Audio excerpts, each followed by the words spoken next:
Salam bahagia para pemirsa program Umi Tau Mana dimanapun Anda berada. Pada kesempatan ini kembali bertemu bersama saya Yakobus Dumupah. Kebetulan kali ini saya berada di Yogyakarta di kampus STPMD APMD. Sekaligus saya menggunakan kesempatan mengikuti ujian tesis, dan kesempatan ini kesempatan yang bagus. Saya bisa memaksa beliau Pak Sutoro Eko untuk bisa berbagi inspirasi dalam program Umi Tau Mana, membagi inspirasi tentang kehidupan di dunia, tetapi juga kehidupan di akhirat. Jadi kehidupan kita ini tidak hanya penting untuk di dunia, tetapi kehidupan di dunia ini adalah kehidupan bagaimana kita bisa menginvestasi kebaikan supaya kita punya peluang, punya kesempatan untuk menentukan kehidupan itu di akhirat.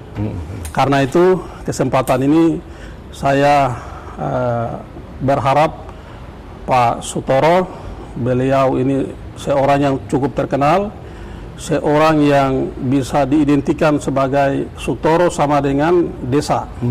Ya, jadi kalau Pak Sutoro dikenal sebagai desa, tetapi bagi kami kebanyakan orang, apa pentingnya desa itu? Desa itu tidak penting.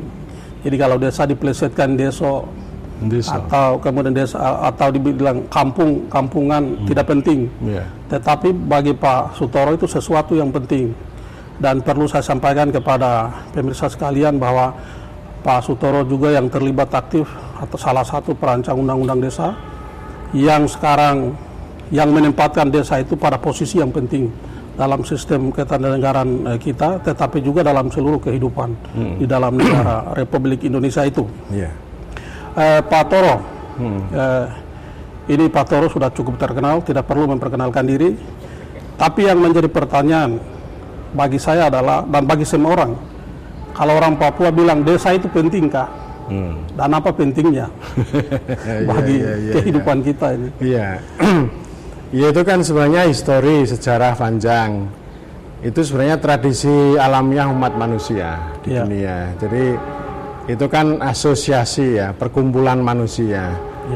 Dari keluarga, masyarakat, desa, baru negara. Gitu.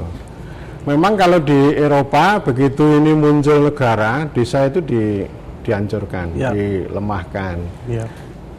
Sehingga desa itu tidak lagi ada sebutan kesatuan masyarakat hukum. Atau kalau orang Eropa namanya korporat gitu ya, atau badan hukum. Kalau di Eropa udah selesai itu.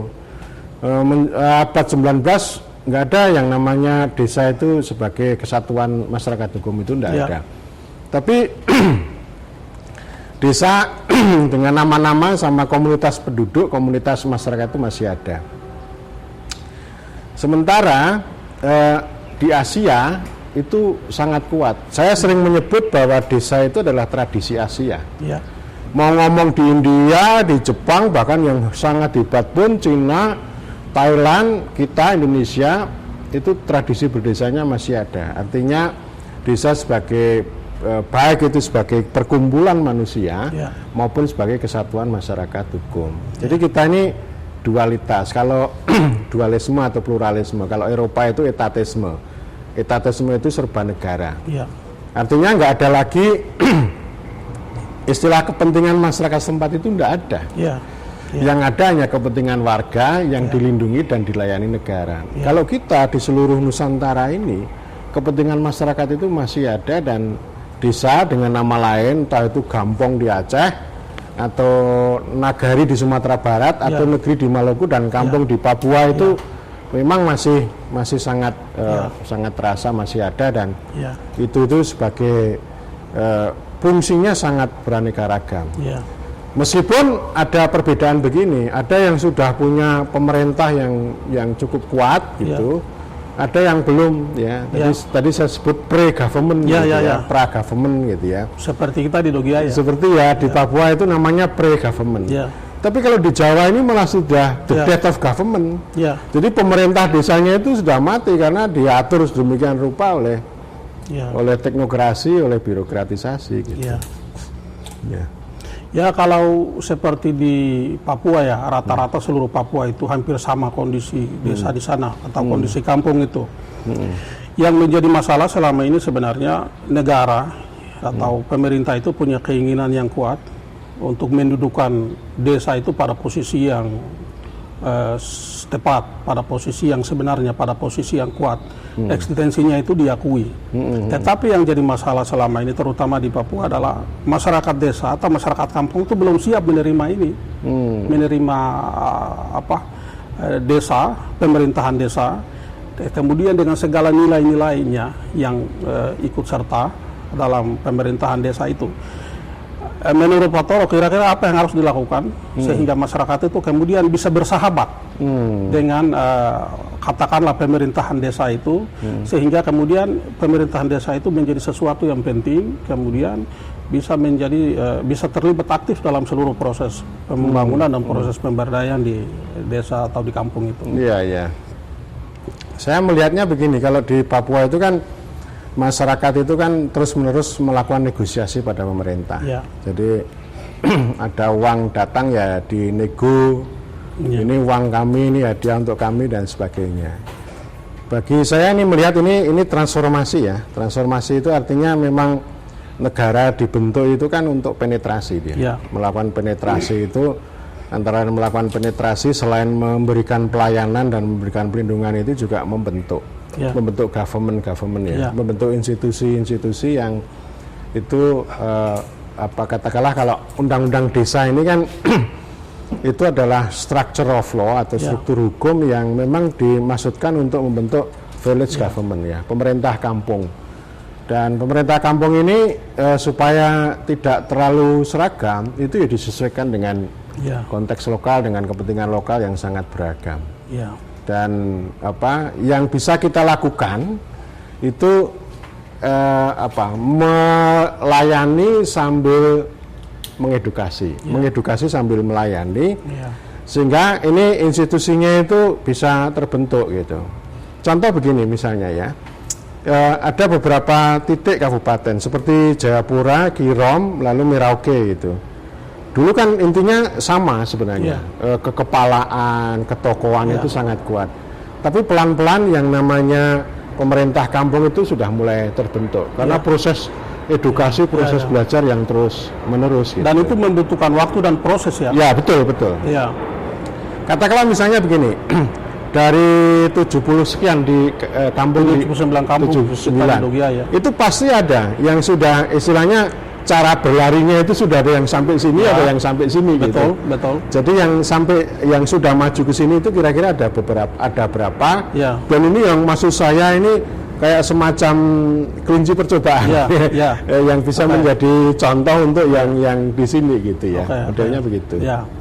Ini sejak undang-undang desa itu diberlakukan sampai sekarang. Ini Bapak Pak Toro sekaligus sebagai orang yang ikut merancang undang-undang desa ini, kira-kira kalau mengikuti proses yang ada ini, apa keberhasilan atau kemajuan-kemajuan yang sudah diraih dengan adanya undang-undang desa, dan apa yang menjadi kendala-kendala dalam pelaksanaan undang-undang desa itu sendiri? Saya kira banyak sekali ada sisi perubahan, dan perubahannya itu justru yang muncul di dalam desa itu.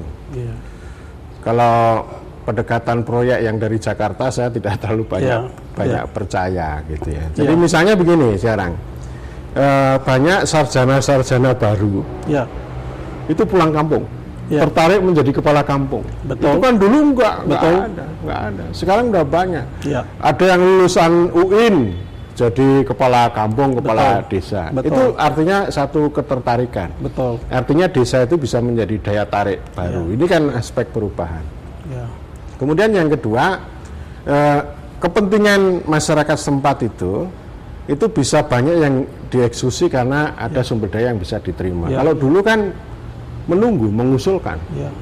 Katanya bottom up itu. Kalau orang Jawa bottom itu tidak tidak naik gitu ya. Udah capek-capek musrenbang mengusulkan tapi nggak ada yang turun. Kalau sekarang bisa dieksekusi langsung. Betul. Nah perkaranya apa yang dieksekusi dan bagaimana cara mengeksekusi ini kan beda-beda. Ada yang bagus, ada yang buruk dan sebagainya gitu ya. Dua poin itu, terus kemudian ya kehidupan desa itu sekarang semakin dinamis. Betul. Semakin dinamis, tidak statis, dan apa namanya, kita kan saling mendorong. Itu ada pembelajaran antar desa, antar kabupaten, antar provinsi yang itu bisa menginspirasi satu sama lain gitu.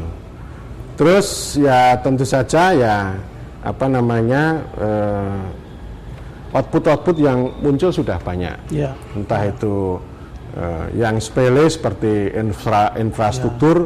Ada kampung yang selama sekian tahun nggak kesentuh, infrastrukturnya sekarang udah mulai kesentuh. Artinya dulu kalau desa atau kampung itu dianggap tidak penting, tetapi sekarang penting ya? Ya dianggap penting, penting ya, karena memang konstitusi mengatakan begitu. Konstitusi kita berbeda dengan konstitusi Eropa, berbeda gitu. Iya. Baik, Pak Toro, ini sebagai pimpinan Sekolah Tinggi Pembangunan Masyarakat Desa, mungkin salah satu-satunya kampus Indonesia yang berkecimpung dengan orang-orang desa atau kehidupan desa. Bagaimana kiat-kiat atau mungkin langkah-langkah yang diambil oleh Bapak sebagai pimpinan supaya minimal mahasiswa di kampus STPMD APMB itu bisa mencintai desa dan setelah selesai dari kampus itu bisa kembali ke desa sebagai orang yang betul-betul akan terlibat aktif dalam proses pembangunan di masyarakat desa itu sendiri. Itu tantangan yang luar biasa bagi kami, luar biasa. Jadi sejak awal kita tekankan kalau spirit kemasyarakatan sudah kuat. Nah, spirit kedesaan ini yang masih, karena kalau spirit kemasyarakatan kan udah lama, sejak zaman dulu, zaman Orde Baru. Nah, sekarang kita ini terus-menerus tiada lelah untuk menyuntikkan spirit kedesaan. Termasuk kalau misalnya mahasiswa KKN itu, kami kan punya resep ya, bergaul, belajar, bekerja, berdesa.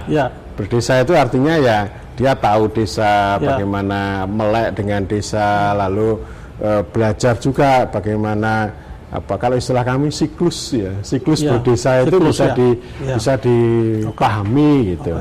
Termasuk kami juga mendorong misalnya, ayo jadilah kalau misalnya mahasiswa ilmu pemerintahan, track pertama jadilah pemerintah, bukan jadi negara.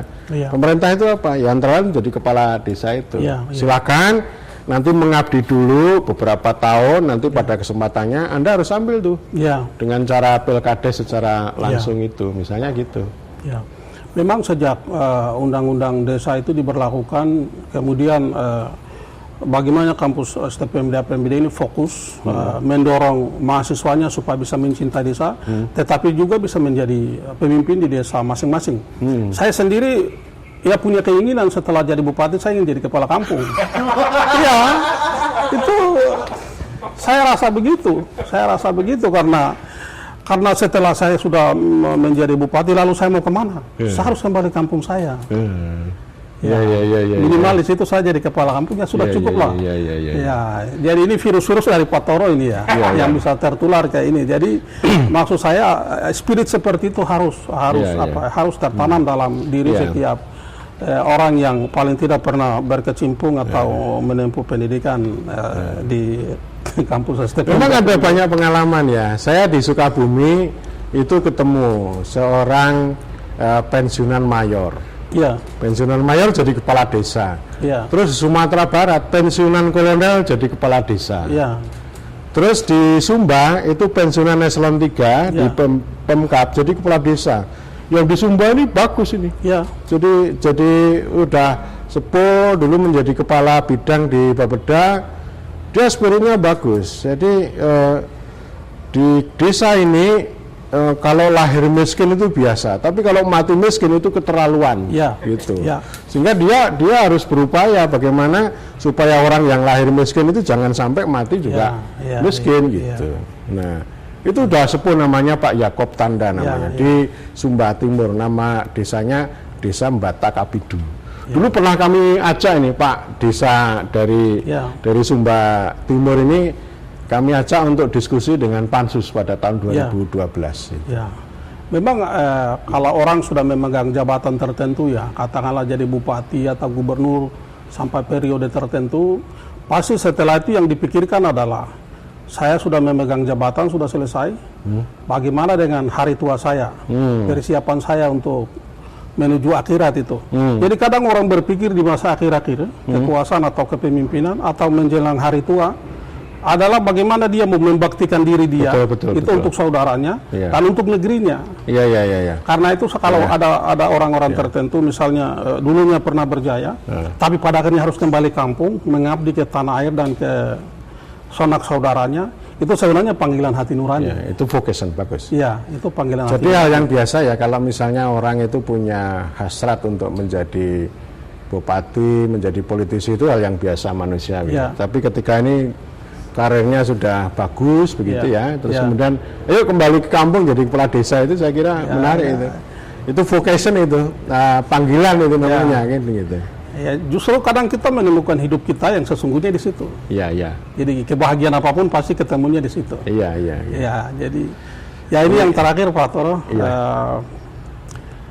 sejauh mana rasa optimis, kemudian sekaligus kira-kira sampai kapan Bapak pernah membayangkan desa di Indonesia harus menemukan eksistensinya, harus menemukan jati dirinya, supaya berdiri eksis sebagai satu komunitas yang benar-benar harus ada di negara kita, dan sesuatu yang pernah Bapak cita-citakan seperti apa suatu saat desa itu, menurut perhitungan Bapak ini, kira-kira kapan kita bisa capai itu? Itu yang berat dijawab ini. Ini kan semacam prediksi harus optimis gitu ya, karena memang jalannya itu luar biasa, perjalanan luar biasa, dan saya melihatnya kan desa ini menjadi arena pertarungan, arena kontestasi gitu ya. Ya misalnya kita paradigmanya memuliakan desa, tapi ada juga pihak lain itu membangun sambil merusak gitu ya. Memajukan sambil melemahkan, sehingga ini kontestasi. Nah, oleh karena itu kan harapan kami itu ya pergerakan itu akhirnya bukan dari structure of law, bukan dari struktur hukum yang datang dari Jakarta, tapi ya kekuatan dari bawah ini. Dengan kekuatan-kekuatan agent ya, termasuk nanti lulusan-lulusan kita dari sini yang bisa menjadi kepala desa gitu ya, yang itu bisa memberikan warna tersendiri gitu. Satu itu, kemudian yang kedua, ya kita ini kan ngompori ya, provokasi supaya para pemimpin desa, tidak hanya kepala desa tapi juga segmen yang lain itu istilahnya, oh ini kita butuh perubahan secara endogen dari dalam nih. Susah kalau kita mengharapkan dorongan perubahan itu dari Jakarta gitu. Hanya itu yang bisa kita lakukan gitu. Baik. Para pemirsa, Umito di mana saja berada, kita sudah berbincang-bincang bersama dengan Pak Toro. Kami berharap semoga apa yang disampaikan oleh Pak Toro memberikan pengetahuan, memberikan kita inspirasi, terutama berkaitan dengan pentingnya desa itu dalam kehidupan kita. Jadi desa itu penting, tetapi orang desa itu jauh lebih penting. Karena itu saya setuju dengan Pak Toro, desa itu harus dimuliakan. Sekian dan terima kasih.